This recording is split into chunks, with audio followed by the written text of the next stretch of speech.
صرف اتنا بول دینے سے دین آسان نہیں ہوتا ہے. اللہ ہم پر دین پر چلنا ہمارے لیے آسان کر دے. اللہ تو آسان کرنا ہی ہے, اسی لیے تو ہمیں اپنے نبی کا امتی بنا کر بھیجا ہے. اس نے تو ہمارے لیے خیر کا فیصلہ کیا ہے, اسی لیے ہمیں ماں کے پیٹ سے ایمان نصیب ہوا ہے. ہمیں نسلاً بعد نسلیں ایمان والوں کے گھر میں پیدا کیا ہے.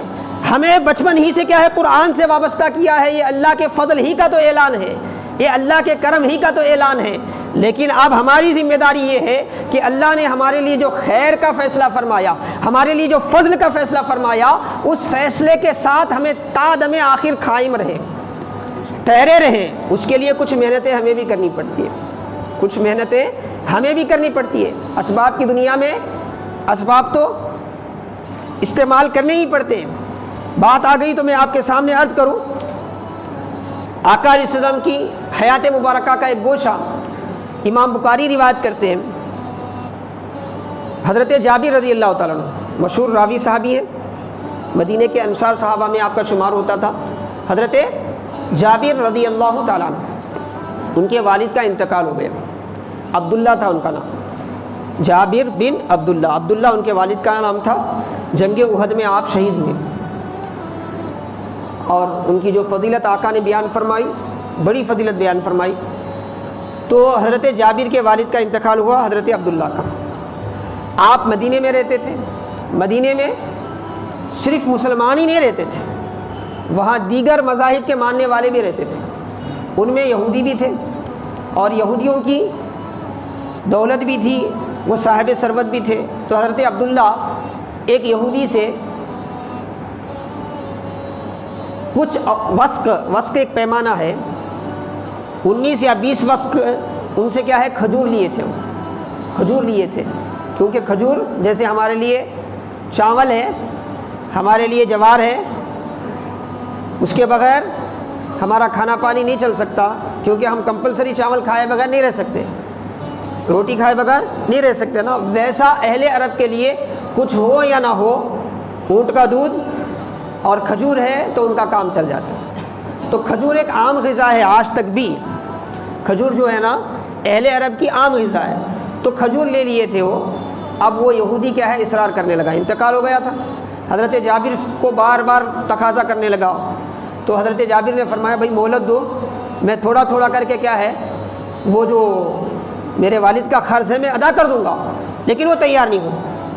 تو حضرت جابر رضی اللہ تعالیٰ نے کیا کیا, اللہ کے وسلم کی بارگاہ میں آئے, کیونکہ رسول اللہ صلی اللہ علیہ وسلم رسول تو تھے ہی آپ, اس کے ساتھ ساتھ اہل مدینہ کے تمام امور کے ذمہ دار بھی تھے. کیونکہ آقا علیہ السلام مدینہ پہنچنے کے بعد مدینہ میں ایک ایسا نظام قائم فرمایا تھا, گویا اس کو کیا ہے سیرت کی کتابوں میں سلطنت مدینہ سے تعبیر کیا جاتا ہے. تو آپ ایک حاکم کی حیثیت سے بھی کیا ہے آپ تھے. تو وہ صحابی پہنچے, کم از کم آپ کے کہنے سے تو وہ مانے. تو اللہ کے رسول صلی اللہ علیہ وسلم خود بنفس نفیس تشریف لے گئے اور جا کر اس شخص سے بات کی, اس یہودی سے بات کی. بولے حالات ایسے ہیں, ان کے بہت مشکل حالت میں ہیں, بہتر ہے کہ آپ جو وہ دیتے ہیں وہ لے کے ختم کرو معاملہ. بولے وہ مانا نہیں. تو بولے اچھی بات ہے, آپ کو جتنا آپ کا قرضہ ہے اتنا ہی چاہیے نا, تو کچھ مہلت تو دو اس کو, کچھ مہلت تو دو, اس کے باغ کے کھجور جیسے ہی آئیں گے وہ ادا کر دے گا. تو وہ بولا نہیں, میں مہلت دینے کے لیے بھی تیار ہوں. تو حضرت اللہ کے وسلم نے جو بات کرنی تھی بات کی, بات کر کے واپس آ گئے. واپس آنے کے بعد رسول اللہ صلی اللہ علیہ وسلم حضرت جابر کے باغ میں ٹہلنے لگے. تھوڑی دیر تک ادھر سے ادھر, ادھر سے ادھر حضرت جابر رضی اللہ عنہ کے باغ میں ٹہلتے رہے. اس کے بعد اللہ کے وسلم حضرت جابر کو بلا کے فرمایا تمہارے کھجور توڑو, اور توڑ کر کیا ہے اس کے جتنے اوساق ہیں وہ ناپ کے کیا ہے دیکھیے دے دو. بول کے اللہ کے وسلم آ گئے. اب حضرت جابر بن عبداللہ رضی اللہ تعالیٰ عنہ جو ہیں وہ پورے کھجور لیے اور لینے کے بعد ناپنا شروع کیا. تو پہلے آپ کو اندازہ تھا کہ بھی یہ کھجور خرچ سے بھی کم پڑیں گے, تھے بھی اتنے خرچ کے لیے جتنے اوساق, یعنی ہماری زبان میں ہم بولیں گے جتنے سیر دینا باقی تھا اس سے بھی کم تھے. اب جب کھجور ناپے گئے تو جتنے دینے تھے اتنے کھجور نکل گئے, وہ دے دیے اس یہودی کو. اب وہ خاموش چلا گیا. اس کے ذہن میں شرارت تھی مگر کیا کر سکتا تھا. اس کے باوجود 6-7 اوساق مزید کھجور بچ گئے. حضرت جابر رضی اللہ تعالیٰ کو کی خوشی کی انتہا نہ رہی. وہ آ کے خوشی خوشی اللہ کے وسلم کی بارگاہ میں سارے معاملات آپ نے سنائے، سارے معاملات سنائے، تو حضرت اللہ کے وسلم مسکرا کے بولے جاتے جاتے عمر کو بول کے جاؤ، جاتے جاتے عمر کو سنا کے جاؤ۔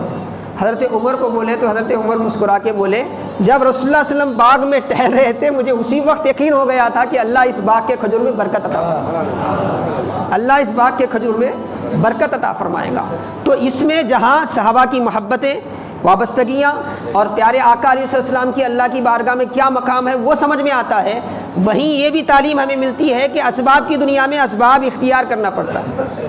چاہے تو رسول اللہ صلی اللہ علیہ وسلم پہلے ہی دعا فرماتے، دعا کر کے کہتے، اس یہودی سے بات کرنے کی بھی ضرورت نہیں پڑتی، بنفس نفیس وہ رسول جن کے تلووں کو چومنے کے لیے آسمان سے سید الملائکہ آتے ہوں، انہیں ایک یہودی سے جا کے بات کرنے کی کیا ضرورت تھی؟ مگر اپنی امت کو سمجھانا چاہتے تھے، اپنی امت کو بتانا چاہتے تھے کہ بھئی اسباب کی دنیا میں اسباب بھی اختیار کرنا ہے۔ وہ مسبب الاسباب ہے، وہ اگر چاہتا ہے تو بغیر مرد و عورت کے آدم کو پیدا کر دیتا ہے، بغیر مرد کے نسبت کے مریم سے کیا ہے عیسیٰ کو پیدا کر دیتا ہے، لیکن اس کا ایک بنایا ہوا نظام ہے، ایک اس کی قدرت ہے، ایک نظام ہے، ایک اللہ کی سنت ہے، ایک اللہ کا نظام ہے۔